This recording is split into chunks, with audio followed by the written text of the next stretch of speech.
Story time. It seems silly to me to be reading silly stories when my country is the end of a 6-year implosion. But it's a distraction for me, and some of you people seem to like it, the stories. Not one of my particularly favorite stories, perhaps, but it introduces a character who you'll meet in a lot of other stories, Cindy. So, Fancy returns. Fancy was a... Oh, before I start, I apologize.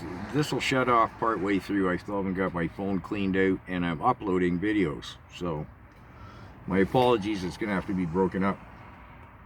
Fancy returns. Fancy was a solidly built little light roan mare, just big enough to qualify as a horse rather than a pony. The defining difference between a horse and a pony is its height at the withers, or its front shoulders if you prefer.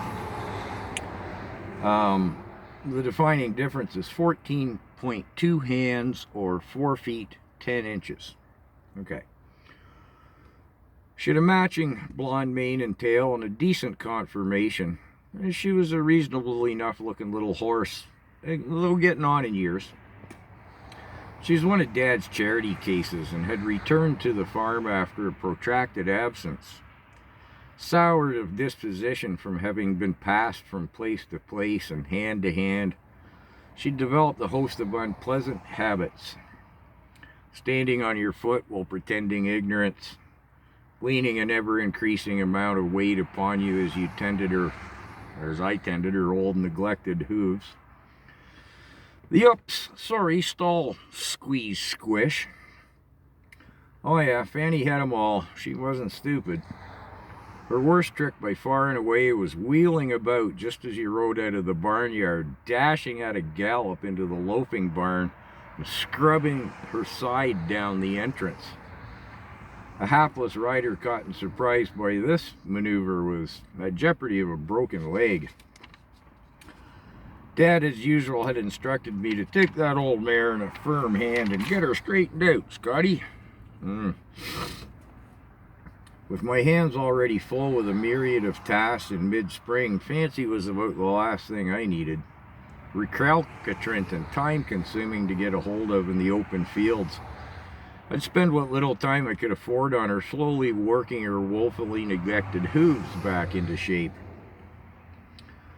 Fanny's sour disposition and her poor old hooves dictated I hadn't progressed little if at all towards taking her in a firm hand and getting her straightened out. When one Friday evening, Dad announced at the dinner table, "I need you right after dinner. I have a buyer coming to look at Fanny."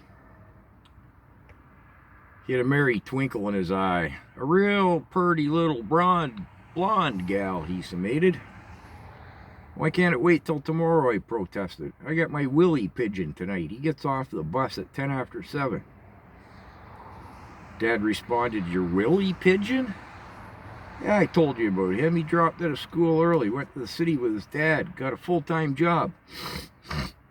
Excuse me.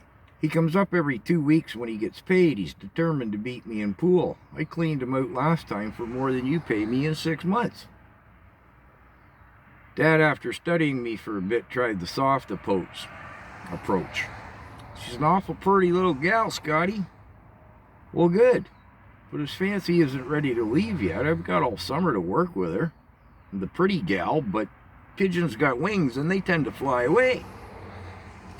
Dad and I stared at each other across the table. "It has to be tonight," he said. "I'll not go into details, but she's the right gal for the right horse. She'll be here with her dad at 7 sharp. My Willie pigeon gets off the bus at 7:10. I'll lose him to the other sharks." "You shouldn't be in the pool hall at all at your age," Mother interjected. "Yet alone hustling pool." I think I was 12 or 13. With both Dad and Ma now aligned against me, my situation was hopeless, and I could see my Willie pigeon spreading his wings pre-flight. A crunching in the gravel drive announced the arrival of a car, and noting the time was only 6:25, I decided to forego dessert as Dad announced, looking out, "Oh, that's them there now." Right, pretty little blonde gal, you say? I asked, hastening across the kitchen. Oh, yeah, right, pretty, Dad replied, happily and mistakenly thinking the issue was resolved. As Dad greeted the potential buyer and the two blonde girls spilled out of the car, I hastened into the barn and grabbed Fancy's bridle and saddle, slung them over the gate, and along with a pail of bran.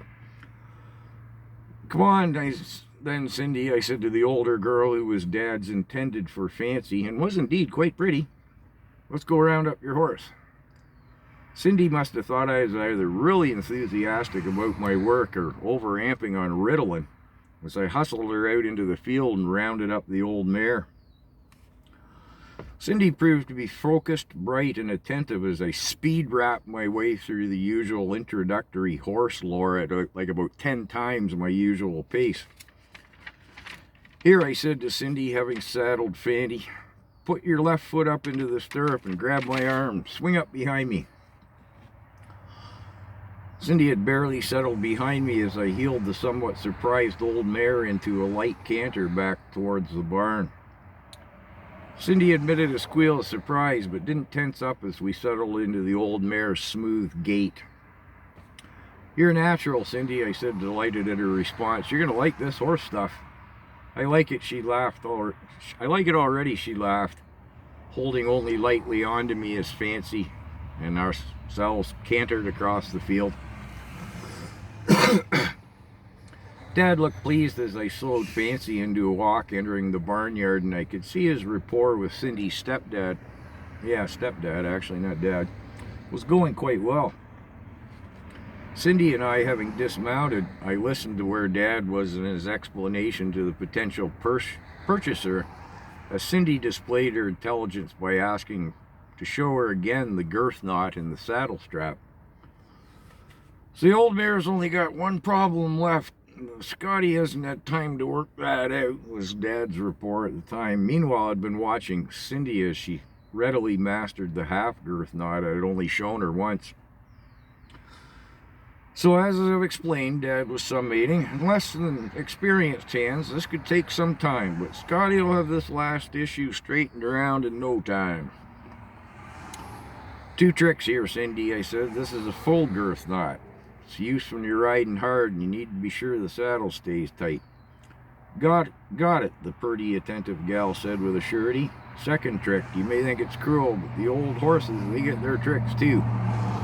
They'll distend their belly so you think the girth's tight, but it's not. I drove my knee into Fancy's belly, causing her to contract her belly's distension as I pulled the saddle girth strap tight.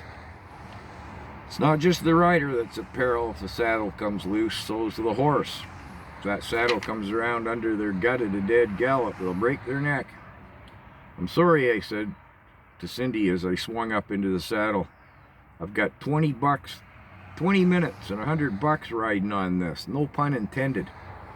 I hope this doesn't put you off as you're natural and I've never had a quicker study, but I hope we can be friends and it really that you buy this old mare, but there's rank and politics and shit around here and I got no time to explain it right now. Best you get back over the gate there. I'm sorry this won't be pretty, and normally you'd never witness it. Dad's right. You're the right gal for this old mare. You're probably your last hope, in fact. I was kind of laying it on a bit thick. Sorry for what I'm about to show you, and I hope I ain't messing up the old girl's last chance. And as Cindy climbed over the gate in dubious confusion, I turned back to Dad's spiel. So Scotty's got her pretty much back on the road to recovery, Dad was saying. She just needs someone to give the steady care and affection she needs. He summated as he was studying Cindy, who was studying me. Go ahead, Scotty, Dad summated. Show him the last thing you've got to work out of her. Okay, I said, staring steadily at Cindy. She'll never do this again. I'll check my phone. It's still recording. Yes, it is.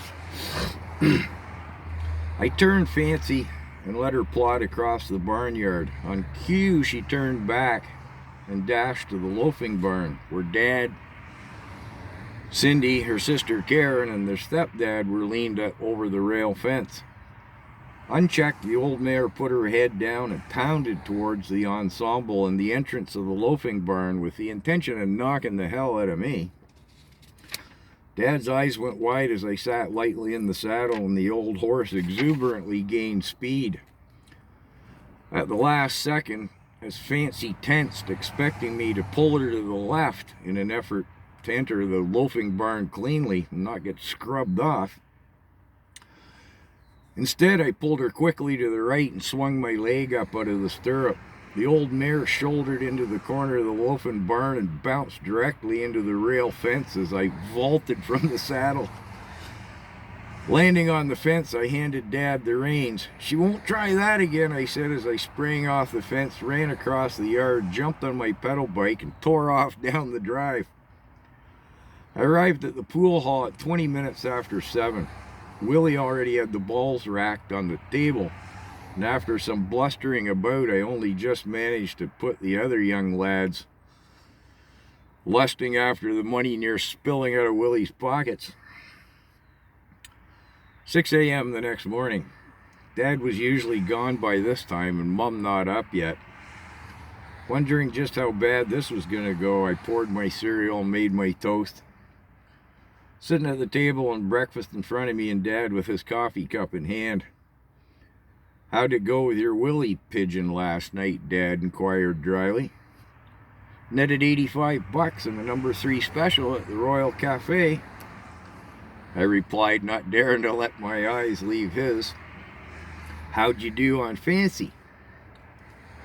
"Oh, you're assuming I actually managed to sell her after your stunt." "Did you manage to get $100 for her?" I asked, still meeting his gaze. Dad studied me for a while. 115, despite your shenanigans." "Well, it all worked out then, didn't it? I'll kick in my $85 and you'll only be out, what, 50 or 60? Dad failed to hide his abashed look behind his coffee mug. "Some stunt that." Striving to return a patriarchal sense of authority. "Good feat of horsemanship, don't you mean?" I said. Dad and I sat grinning across the table at each other. "You near scared that pretty little gal near half to death." "She is pretty, Dad. Smart, too. Bridle, bit, girth knots, and all that. No problem. She's never been on a horse. She sat there as light as a feather behind me, picked up the old mare's gait like she was born to the saddle." "Is that right?" Dad asked, delighted. "She's the right gal for that old mare. You get that, don't you, Scotty?" "Sure I do," I replied, laughing. "Not including feed and the token miserly sum you pay me. What do you actually out of pocket?" "Well, about $75. So much for my raise," I laughed, "with that kind of financial management." "Consider the perks," Dad laughed in reply. "She's every bit as pretty as you said, Dad. Just wait till she's comfortable in the saddle. Now that'll be what you call pretty." Dad arose from the table. "The right horse, the right gal. Old Fancy's gonna be okay. See, it all works out." Dad's voice trailed off as he wandered out of the kitchen. "Yeah," I thought as I tucked into my toast and cereal, "she sure is pretty. Fancy had a home."